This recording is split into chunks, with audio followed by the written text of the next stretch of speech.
Crystal Lost by A.L.L. Prawitt. Prologue. From a hidden source in the Appalachian Mountains of central Kentucky, a creek meanders along through the meadows of a bucolic stretch of land known as Loopback Ridge. It tells its endless story as it winds its way toward Rock Castle River, a tributary of the Cumberland River. If creek babble could ever be translated into human tongue, it would be worth one's while to listen to it, for it just may have the answers to all the questions one might ask about that special acreage fixed against the Appalachians in the very heart of Kentucky. Tucked into the crescent of Loopback Ridge is a row of farms that produce bountiful harvests. Not far from the Whitney farmhouse at the north end of the ridge, a large pond snuggles the foothills. A stately grove of trees, part of a vast forest covering the eastern edge of the farms, encircles the pond. The trees, comprised of oak, maple, beech, and countless others, have stood watch on Loopback Ridge throughout the centuries. The oldest of them are burdened with mammoth trunks and heavy branches that spew an uncontrollable ensemble of snaps, creaks, and groans, which embarrass them profoundly in front of the younger trees. Superstitious folk believe the trees creak and groan for the sole purpose of spooking every warm-blooded creature within hearing distance. Large and small hearts alike beat a little faster at each eerie crackle they hear in the woods. But the trees mean no harm, and could not stop their abundant rumblings if they tried. Despite their conspicuous, nerve-jarring outbursts, the trees manage to maintain their pride and prove their worth by producing fruits and nuts in season and providing sanctuary for birds and small wildlife. Over the years, an exclusive few of the trees have developed an aura of malevolence, pretension, and pride, for they hold the key to an arcane secret. They regard that key and its secret as their precious legacy. These trees are especially snobbish toward their neighboring rocks. The rocks declare with outrage that all secrets are within their domain, because rocks serve as the long-time memory keepers of the world. Rocks, after all, have existed since the beginning of time on earth. The trees are amused by this presumption of the rocks, and they nod to one another with glee in acknowledgment of this silly notion. The trees actually believe that some of them have been around for nearly as long as the rocks. That is a great folly, for while it is true that they are also memory keepers, none of them are anywhere near the age of the rocks. They are right, however, in their declaration that they have a secret of which the rocks know nothing. In fact, the rocks haven't a clue as to what this secret might be, and that suits the trees just fine. The meanest of the old trees use the wind when it comes round to whisper to each other about their secret in a language the rocks have never understood. The trees cannot contain their merriment, and mock their stony neighbors with a shrill fluttering of leaves that increases as the wind whips them into a frenzy. Their boundless mirth is quite exhausting, but they keep it up just for spite until the wind bids them adieu. The rocks know the trees have been taunting them, but can do nothing in return except fail in their attempts to cause the earth to tremble. Stripped of their dignity, the rocks are fevered with self-loathing and a complete hatred of the trees. Animosity runs deep and unfettered at Loopback Ridge.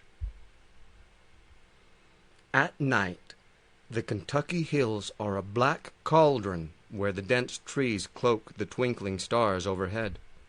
But occasionally, on a clear night, a full moon will softly illuminate a backdrop of shadowy contours below.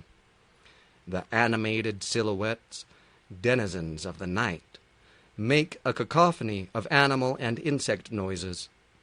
The raucous din often continues until dawn. Its pace is dizzying, heady, and hypnotic, yet it is quite normal and to be expected. It is also expected, though not entirely normal, for the animals and insects to share their shadowy domain with creatures of fantasy. It is seldom that the fantastic beings show themselves during daylight hours, yet sometimes it does happen.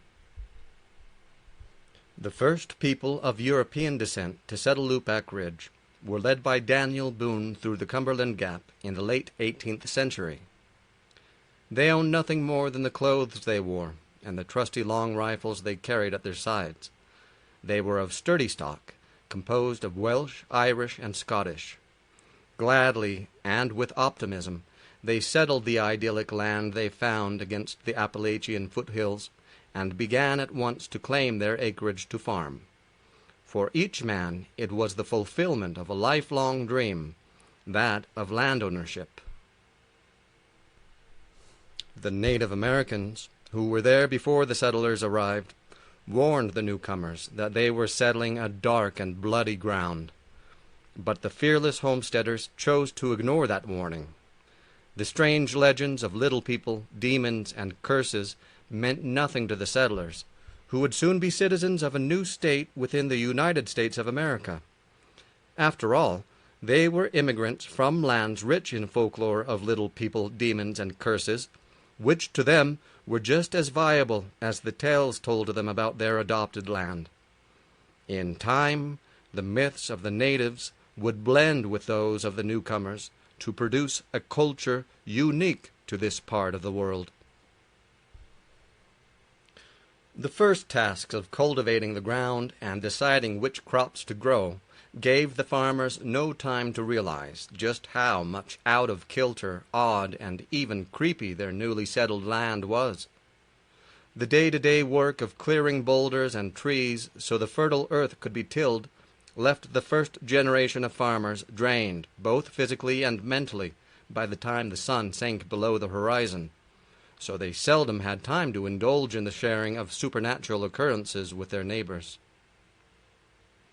It wasn't until after years of successful harvests that it dawned on the settlers how strongly haunted the land was.